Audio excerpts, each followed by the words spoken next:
رب کریم نے احادیث پاک کے انکاری کو بیوقوف فرمایا ہے۔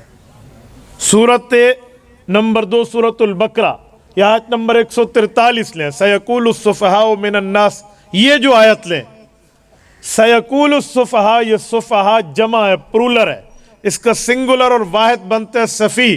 سفی کہتے ہیں اسٹوپٹ مین، بے وقوف آدمی۔ یہ رب نے بے وقوف کسے کہا ہے؟ سیقول السفہاء، ان قریب بے وقوف آئیں گے اور اپنی تھوریاں جھاڑیں گے اور آپ کے صحابہ کے سامنے بیٹھ کے ادھر ادھر کی باتیں کریں گے۔ یہ بے وقوف کون ہے؟ یہ مدینہ میں رہنے والے بے وقوف کون ہیں؟ اور قرآن کریم نے دوسرا پارہ شروع بے وقوفوں کی اوپر رد کرتے ہوئے فرمایا ہے۔ تو بے وقوف سے مراد کیا ہے؟ اب ذرا توجہ رکھنا۔ قبلے کی تحویل ہوئی ہے، کیا مطلب؟ ہم پاکستان و ہندوستان میں جہاں ہیں، جس جگہ سورج غروب ہوتا ہے، مغرب کی سائڈ ہمارے لیے کعبۃ اللہ قبلہ ہے، اور ہماری شمال کی سائڈ یہ قبلۃ الاولیٰ بیت المقدس ہے۔ 1,24,000 انبیاء کا یہی قبلہ ہے، 17 مہینے رسول اللہ کے ملا کر۔ حضور علیہ السلام نے اس طرف منہ کر کے نمازیں پڑھی، لیکن دل میں تھا کہ اللہ بیت اللہ کی طرف کر دے، تو رب کریم نے ایک دن رسول اللہ صلی اللہ علیہ وسلم کے دل اقدس کی بات کو پورا فرمایا، فَوَلِّ وَجْهَكَ شَطْرَ الْمَسْجِدِ الْحَرَامِ، آپ ادھر منہ فرما لیں۔ آج اللہ آپ کو مدینہ طیبہ لے جائے، اللہ آپ کی برکت سے ہمیں لے جائے۔ مدینہ طیبہ میں مسجد قبلتین موجود ہے، رسالت مآب علیہ السلام نے ایک سائڈ سے دوسری سائڈ پر تبدیلی فرمائی، وہاں اپوزٹ سائڈ ہے، کیونکہ مدینہ کا قبلہ کے معاملے ولیکن شرقوا وغربوا کا ہے، علماء جانتے ہیں۔ تو رسالت مآب علیہ السلام کی خواہش پر قبلہ بدل دیا گیا۔ جو پہلا قبلہ تھا بیت المقدس، اس پر لوگوں نے اعتراض کیا، جی مسلمانوں کا قبلہ تو ایک رخ پہ ٹھہرتا ہی نہیں ہے، کبھی دائیں ہے اور کبھی بائیں ہے، کبھی ادھر ہے اور کبھی ادھر ہے، تو کل پتہ نہیں کہ ان کا قبلہ کہیں اور چینج ہو جائے۔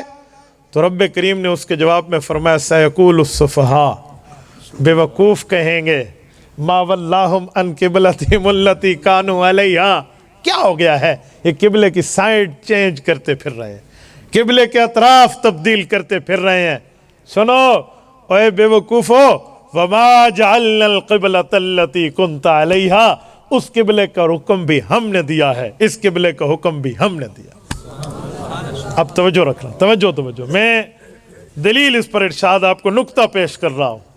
یہ جو رب نے فرمایا کہ اس قبلے کا حکم ہم نے دیا بیت اللہ، یہ تو نظر آتا ہے۔ یہ جو فرمایا وَمَا جَعَلْنَا الْقِبْلَةَ الَّتِي كُنْتَ عَلَيْهَا، جس پر آپ پہلے تھے وہ حکم ہم نے دیا تھا، تو بیت المقدس کی طرف منہ کریں، یہ پورے قرآن کریم میں حکم کہیں موجود نہیں۔ الحمد کی الف سے والناس کی سین تک 114 صورتیں اٹھائیں، 86 مکی 28 مدنی اٹھائیں، 540 رکوع 7 منازل 120 پاؤ اٹھائیں، 30 پارے اٹھائیں، اور 6,500 کم و بیش آیات اٹھائیں۔ کسی آیت، کسی صورت، کسی پاؤ، کسی رکوع، کسی منزل، کسی صفحے پر یہ حکم نہیں ہے کہ آپ بیت المقدس کی طرف منہ کریں۔ تو جب رب کا یہ حکم قرآن میں موجود نہیں ہے تو اللہ نے وَمَا جَعَلْنَا الْقِبْلَةَ الَّتِي كُنْتَ عَلَيْهَا کیوں فرمایا کہ یہ حکم ہم نے دیا ہے؟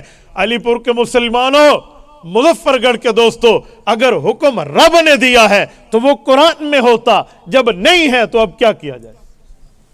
تو اس کا ایک ہی جواب ہے، بلکہ 2 جواب بنتے ہیں، ایک کفری ذہن والا، ایک اسلامی ذہن والا۔ کفری ذہن یہ ہے کہ قرآن کریم ردل بدل کر دیا گیا ہے، لہٰذا اس میں حکم موجود نہیں ہے۔ اور اسلامی ذہن، اسلامی ذہنیت، ایمانی قرآنی ذہنیت یہ ہے کہ رب کریم کا رسول کریم کے ساتھ ایک قرب کا تعلق ہے۔ وہ کیا ہے؟ رب کریم فرماتے ہیں وَمَا يَنْتِقُ عَنِ الْهَوَىٰ إِنْ هُوَ إِلَّا وَحْيٌ يُوحَىٰ، اس میں دونوں وحی شامل ہیں، مطلوب و غیر مطلوب۔ فرمایا جب پیغمبر بولتے ہیں، کبھی قرآن بنتا ہے، کبھی حضور کا فرمان بنتا ہے۔ ان هو الا وحی یوحیٰ، عوامی ترجمہ یہی بنتا ہے۔ تو اللہ نے فرمایا وما ینطق، وما یتکلم بھی نہیں ہے، وما یتکلم پوری بات ہوتی ہے، وما ینطق ادھوری بات ہوتی ہے، جسے مرکب غیر مفید کہتے ہیں، انکمپلیٹ سینٹنس، ابھی مکمل جملہ بھی نہیں ہے۔ وما ینطق، ابھی نطق کی بات بھی پیغمبر آدھی جملے کی بات بھی فرمائے نا، ان ہوا الا وحی یوحیٰ، وہ اللہ کے حکم سے ہے۔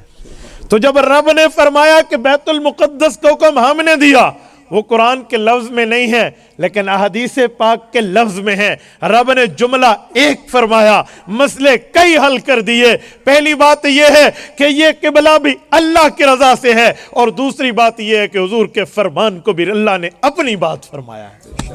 تو یہ پیغمبر کی حدیث کی ویلیو، ایتھارٹی، حجیت، مقام، مرتبہ، حیثیت سمجھ آ گئی کہ پیغمبر کی حدیث کا اتنا مرتبہ ہے۔ تبارك الذي نزل الفرقان على عبده ليكون للعالمين نذيرا